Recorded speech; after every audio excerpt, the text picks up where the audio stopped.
Welcome to Project Catalyst, an economic development podcast. I'm Tina Emerson. I'm joined today by two of our Maynard-Nexon economic development colleagues, attorney Chris Kouri in Charlotte and David Spratley in Raleigh. Good to see you, gentlemen. Great to see you. Thanks. Hi there. Today we are honored to have with us North Carolina Secretary of Commerce Lee Lilley. Secretary Lilley's service began on January 1st of this year after his appointment by Governor Josh Stein. Immediately prior to joining the department, Secretary Lilley served as Director of Economic and Pandemic Recovery for Governor Roy Cooper. And in that position, he coordinated statewide pandemic recovery efforts, served as state infrastructure coordinator, and led economic development initiatives for the Cooper administration. Thanks for joining us, Secretary. My pleasure. Glad to be here. Well, I know these gentlemen are well acquainted with you and your work, so I will turn it over to David to get us started. Thanks, Tina. And Secretary, or if I may, Lee, thanks for joining us. I'm really excited to have you. Let's ease into this a bit and help us to get to know you a bit better by starting, I guess, at the beginning, or well, maybe not quite the beginning, but to your youth growing up in Eastern North Carolina in Williamston. How did those experiences and your rural roots shape your perspective? Well, it's sort of everything for me, David, and Chris, good to see you too. Glad to be on with both of you. So I grew up in Williamston, North Carolina, Martin County, about 100 miles due east of Raleigh. Prime farm country in North Carolina, world's best peanuts, great tobacco, cotton, all sorts of things that we make out in Williamston. We also had a lot of legacy manufacturing in the area. We had, you could see the entire supply chain from cotton to ginning to spinning to cut and sew when I was a kid right there in Martin County. So if you wanted the picture of what, you know, the vertical integration of the textile industry, we had it where I grew up. My family's been in the area for a very long time. My dad ran our family business, still does, which is a truck and farm equipment dealership in Eastern North Carolina. And my mother was a teacher. She taught exceptional children in the public school system. And it was just a wonderful community to grow up in. And I know there's great communities all over the place, but there was something special about being in a tight-knit rural community where everybody literally knows everybody. And many of them are kin, or they might be kin.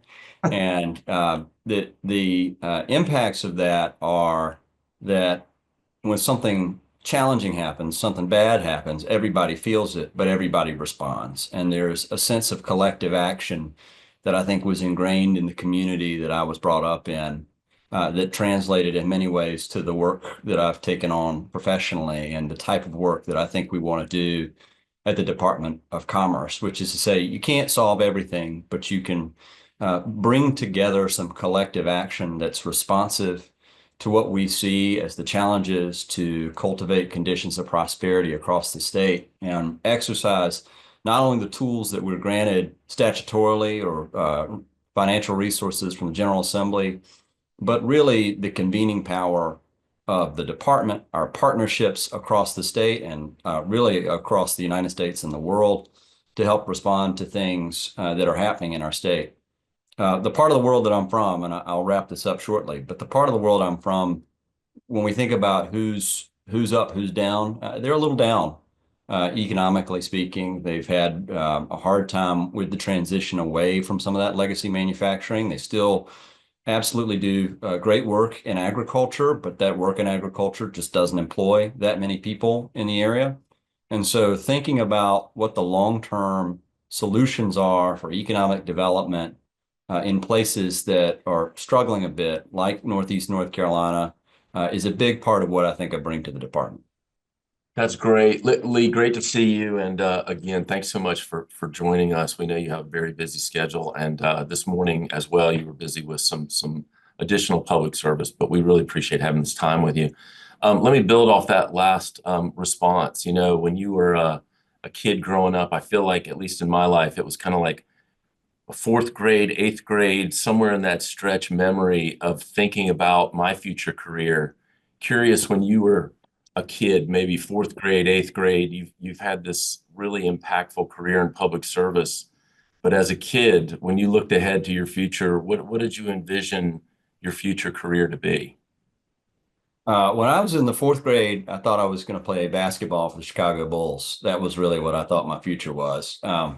I ran into some harsh realities on that fairly quickly, but you're impacted by what you see and what's around you. And so when I was growing up thinking about what are the careers out there, I thought a lot about agriculture. I thought about farming. I thought about the opportunity to go into agribusiness, the type of work that my family's done for a long time. Those were the things that were appealing to me. Public service only came along later. That was something that became a bigger interest and passion of mine as I got into late high school and college, really. But when I was growing up, everything that I knew, because where we were was about how to build small businesses across Eastern North Carolina, and the people who I thought of as great successes were usually successful small business owners. So that was what was appealing to me at those ages. That and being a professional basketball player. Secretary, you worked in the federal government, in the private sector, and in state government. How would you say that each of those has impacted your approach to economic development in North Carolina? So, good question. So I started out in the federal government. I worked in Congress as an aide to a House member representing Northeast North Carolina. And that was the greatest first job that I could possibly have, because you really get a sense of the scope and scale of the American economy, the impact of the American economy on the world. At the same time, you get these hyper local issues. Everything is, all politics is local. So the adage goes where every mom and pop walks through the door of a congressional office believing that this is how they redress their grievances. This is how they go and solve their problems that may be federal.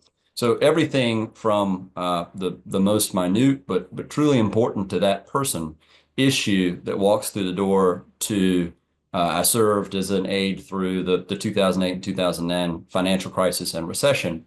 And we were sitting in meetings with Ben Bernanke, and he was telling us about the contagion that was affecting not just the American financial marketplace, but the worldwide financial marketplace. So getting a sense of that connectivity, everything that trickles down to Main Street that flowed all the way back out to the capital markets impacting worldwide economies, was a great opportunity to learn about how these things work.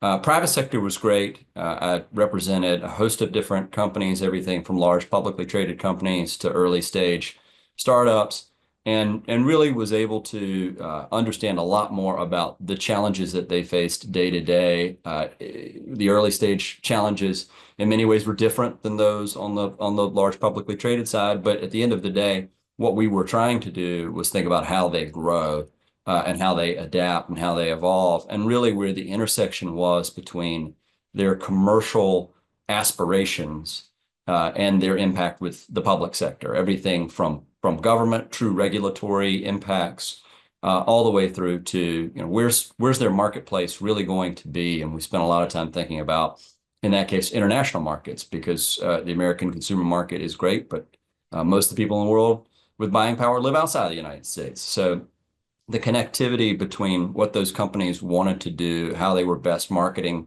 their product and ultimately growing, and again, those federal impacts was crucial. I came to state government a little bit by accident. I was planning to stay in DC for a long time and be in private sector, and the Governor Cooper called me and asked me to join his team in 2018.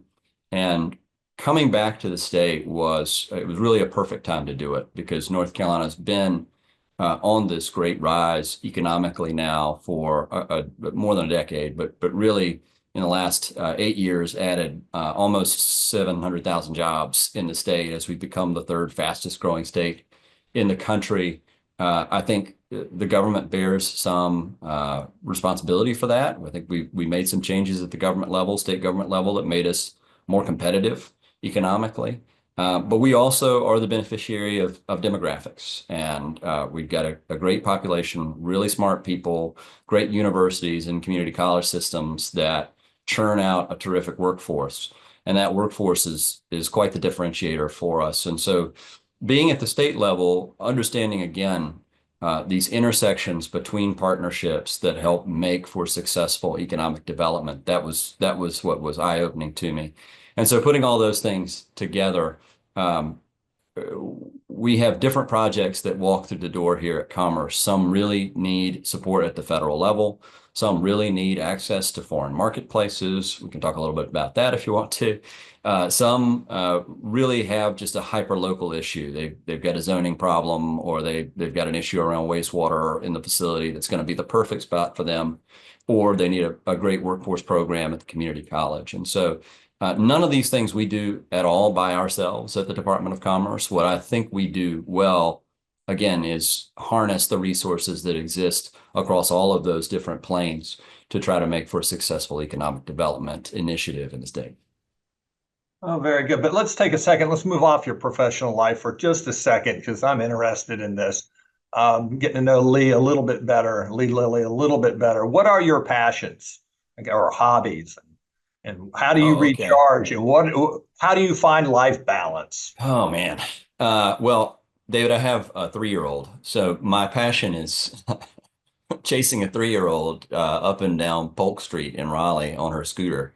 Really, that is a lot of my free time, is spending time with my daughter and my wife. We have a great time here in Raleigh. We also get a chance to travel all over the state. Travel is a big passion of mine, always has been. My wife has worked internationally for most of her career. I've been fortunate to be able to tag along with her some places I would have never probably planned to go on my own.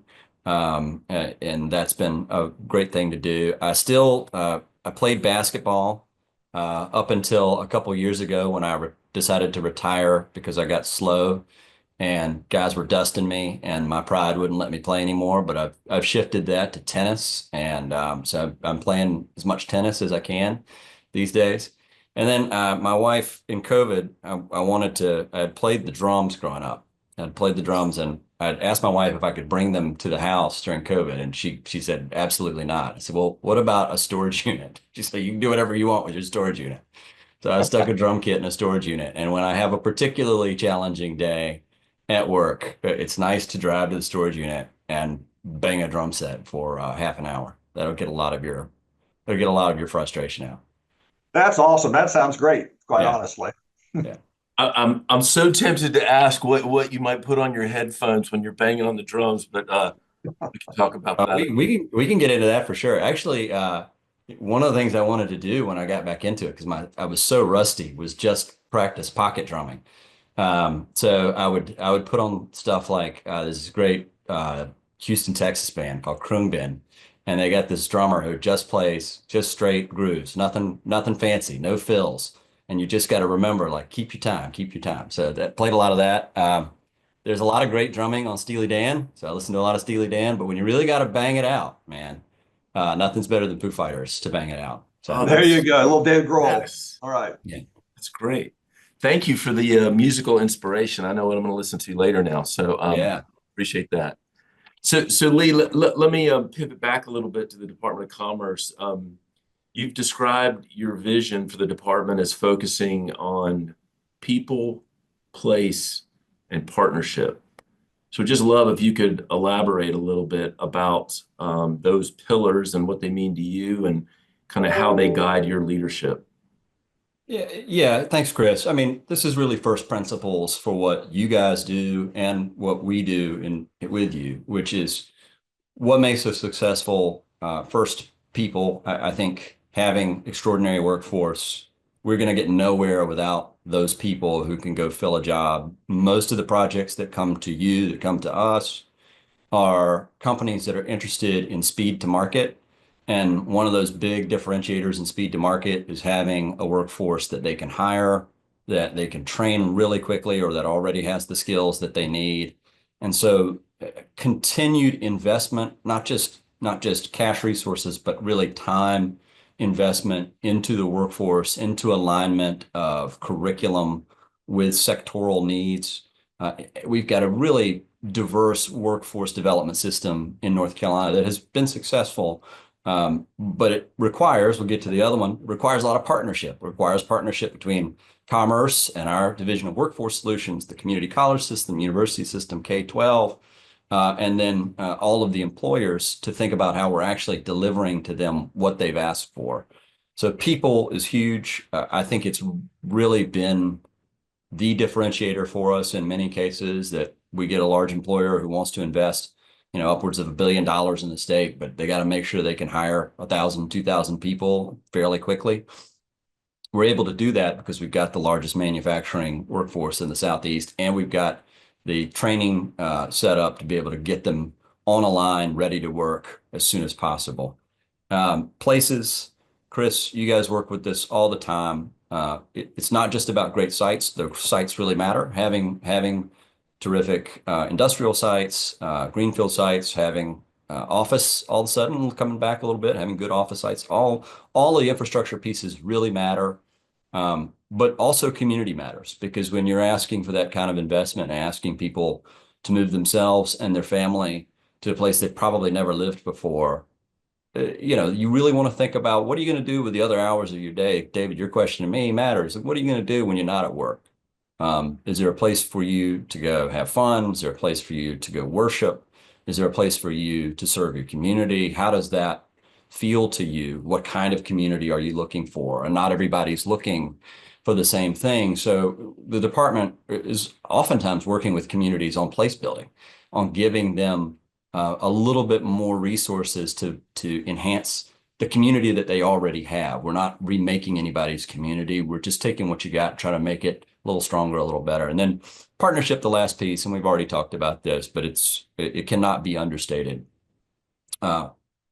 It is very easy for any part of the chain in economic development to go wrong, to have a snafu, local level, state level, federal level, and beyond. And so practicing, I think, a sort of a humble approach to partnership. Who owns what? How are we sequencing it? When does it come together? I mean, a really good example, and you guys have dealt with this, and one that's, I think, a constant risk for large manufacturing projects is environmental regulatory risks, because we can do everything else right, and then, gosh, we find out later, they're on a big wetland and it's a big problem, and we didn't identify the scope and scale of their environmental regulatory responsibilities.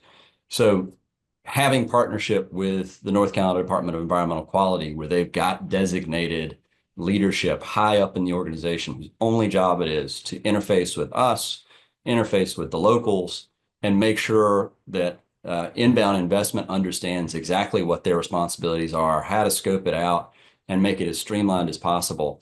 That's the kind of partnership that you need. And it's a place where we don't have anybody at a division who thinks, well, this is my thing, I'm going to do it my way. It's the opposite. This is a team sport. We're all here to get to a common outcome, and you see that at the local level, state and federal. So that's what I think of as really the partnership. And again, Chris, this is all first principles. I think most states that want to do economic development think about it in this way. I think what we managed to do is to do it better through a combination of targeted investments and just leadership, constantly coming to the table, bringing everybody in, being inclusive, but being humble and saying, this is all our thing. We're all going to take credit for it at the end. It doesn't belong to anybody. It belongs to all of us. That's awesome. Yeah, thank you. Well, Lee, having worked personally for 7 or 8 secretaries of commerce in the past, I know firsthand no two are alike. So how might you or your priorities for the department differ from your predecessors? And what new directions or initiatives are you most excited about? Well, I want to be clear to say I stepped in some pretty big shoes coming into this department. We've had great leadership at the department for several years. And the first thing I want to do is no harm. So I think we've built a terrific team. You look at the leadership team at Commerce since I came in, very little turnover, because I think the team is so strong and so good at what they do. And the foundational texts for the previous administration, which was a strategic economic development plan built on talent, we called it First in Talent.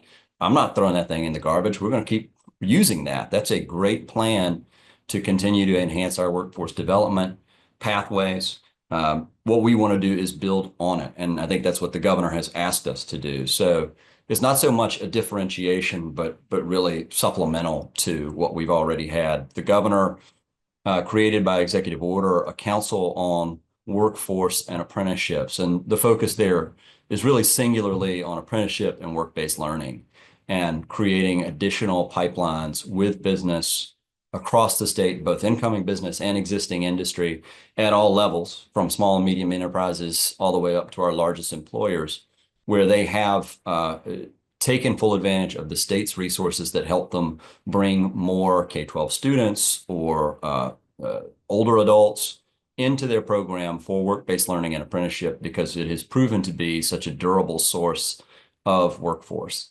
So it's really just an enhancement there. I wouldn't call it a tremendous deviation from what we've done before. I think when we think about some things that we have that are resources at the department that could be enhanced and a place where we want to spend more time, David, we've got the Office of Science, Technology, and Innovation. It's a relatively small shop for us. They run a great program. They run a couple programs, but they run a great grant program for startup businesses, which is the 1NC Small Business Program. You know it well. 1NC Small Business, which has been around for about 20 years, has, over the life of the program, had a 250x return on investment. I mean, when you invest in innovative startup businesses, some aren't going to work, but the ones that work are probably going to scale really, really quickly. And so for a relatively small investment from the state early in these companies, you can see huge benefits in economic development. These are homegrown companies with innovative talent, and they're going to proliferate in the places where they build. I think finding ways to expand the size and scope of that program and also product offerings that address an innovation ecosystem here in North Carolina that I think is ready to explode, but really has not seen the requisite amount of early stage capital, is going to be a priority area for the department. And I think for the governor, and we've talked to the General Assembly, they're very interested in that as well. For the size of the state we are, the amount of research dollars that we draw down from the federal government, we really lag in VC funding to the state as a representation of early stage capital. And we can do better. And some of this is our own investments. And again, some of this is how do we put together some tables, convene some tables that create a better ecosystem for early stage companies and innovative technologies in the state. That's awesome. Thanks. Lee, I wanted to ask you if you were to shine kind of a bright light on what are the top outcomes you hope to achieve during your tenure at Commerce, how would you articulate that? Well, let me tell you, job one that the governor gave us, and it's a new mission for Commerce, is Hurricane Helene, Western North Carolina recovery. It really can't be repeated enough. Hurricane Helene is the most devastating natural disaster we've ever had in the state by any measure. Loss of life, cost at $60 billion estimated to a region that's impacted with nearly 40% of every county in North Carolina impacted by Hurricane Helene. And the governor has made it his top priority every day. And I can prove that to you because I can show you every meeting agenda I've been in. It's item one. And my first day in office, the first thing I did after I was sworn in was hire a new division deputy secretary to operate our Helene recovery programs. And the second thing I did was get on an airplane and go to Old Fort and to Asheville. And I've been out there every month since I've been on the job. So top priority, top goal in this administration and for the department is to support our friends and family in Western North Carolina to rebuild first, and we will run a large housing recovery program out of the department, $1.4 billion in federal investment, but really to recover and reimagine in many places what their community is going to look like. These are going to be locally driven decisions and initiatives, but we want to come in and help to support that. And we're going to have some resources to do that between federal resources and some state resources that have been appropriated to the department by the General Assembly. And we're excited to get going on those. One of these is a small business infrastructure program. It's been funded at about $55 million that will run out of Rural Economic Development Division. And this will support a lot of that placemaking work and infrastructure work that you need in smaller communities. That was signed into law about a month ago. We're going to launch that program probably today, honestly, Chris. And just to speak to the urgency that we have around recovery, that's really job one for us. We do have other goals here. Another goal is to get us back to being #1 state for business. We were #1 for a couple of years. We dropped to #2 in the CNBC rankings. #2 is still something to be very proud of, and we are, but we want to be #1. And they dinged us on infrastructure last year. That was the reason that we ultimately fell behind Virginia. So continued investment in our infrastructure at every level is something that we have spent a lot of time talking to the General Assembly about. Everything from site readiness to road and rail networks to ports and all the way down. We want to be a destination where incoming investment recognizes that they're going to have great infrastructure that's durable, sustainable for the long term. So getting back to #1 is where we want to be.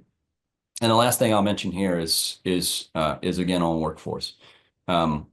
We've got a big demographic change coming in our workforce, a lot of retirements coming. We're also going to be, during this administration, starting to see some of the impacts of artificial intelligence, generative AI, and what it means for changes in the workforce. We want to be in a position to help businesses navigate those changes effectively.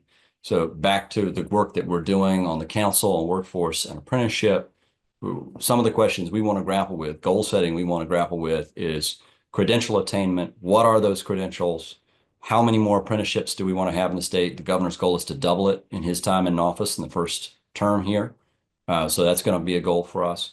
And then ultimately, how are we adapting a workforce to the demographic changes of a big amount of retirements that are coming at every level, as well as changes in AI and automation and what that means for not just a blue collar workforce, but increasingly a white collar workforce for whom those jobs are probably going to face some risk from AI. Awesome. Thank you. Well, Lee, as we wrap this up, I'll give you an opportunity here with a quick question to weigh in if you desire here. Because I know that through years of working at Department of Commerce, I always wish that people knew or understood some aspect or another about the department that they didn't. So I'll ask you that question. What is one thing that you wish more people understood about your work and the work at the Department of Commerce? The thing I would like people to understand is that the reputation of state government is, and really all government, is that we're really slow. And I just don't think that's true. I mean, I've worked in the private sector. I've worked in the public sector. I've sat through many private sector meetings where we were talking about the same topic we were talking about 6 months ago, and not much had changed. And just as similarly, that can happen at state government. But I think when you have the right people and you're very clear about objectives and outcomes, you can really drive a lot of urgency and response. And just to be frank with you, I'd rather have a fast B+ than a slow A+ on a project. You know what I mean? So I think we really pride ourselves on working at the speed of business and commerce. I think when you guys come to us with a project, you want to answer on something, I expect you to get it pretty quickly. I expect for your clients to understand what the rules are or what the opportunities are in the state and to understand that swiftly. And I'll just go back to the example on Helene recovery, where urgency is our top responsibility there. We submitted our action plan to U.S. Housing and Urban Development, the fastest any state has done so in more than a decade. Now, that doesn't mean we're swinging hammers yet, but it's a critical step to being able to swing hammers, and I think is reflective of how fast we can go when we're very clear and all aligned on the mission. So the thing I would just want people to know is that we try to work at the speed of business, and I think we do frequently, and that these are some of the most dedicated people and intelligent people you'll ever meet at the department. And their capacity to be creative is pretty bottomless. And David, I'll pat you on the back. You know, you and I were working together through COVID, this extraordinary disruption to businesses throughout the state. And we came to you and said, we've got to come up with some programs that deal with a small business's ability to cover their mortgages and utilities and their rent. And working together with you, we put together a pretty dynamic grant program from scratch that you administered out of Commerce that was immediately responsive to the need of business. And I think that's just indicative, your work and the work that we've been able to carry on in Commerce of, hey, when we understand the mission and we're very clear on the outcomes that we're seeking, we can go pretty fast and we can be very responsive to the needs of the business community. Well, thank you for that.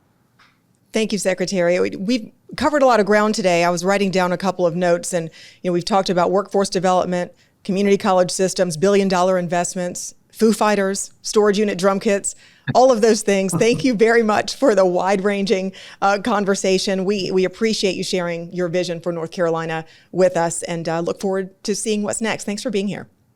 It's my pleasure. I really appreciate the invitation, Tina, David, Chris. Great to see you all. Look forward to working with you. Awesome. Thank you. You too. You're the man. Thank you so much, Lee. Thanks very much. We'll see you next time on Project Catalyst. Project Catalyst, an economic development podcast, is a Maynard-Nexsen and NP Strategy production. To learn more about the podcast and subscribe, visit thecatalystpod.com or find us on your favorite podcast platform.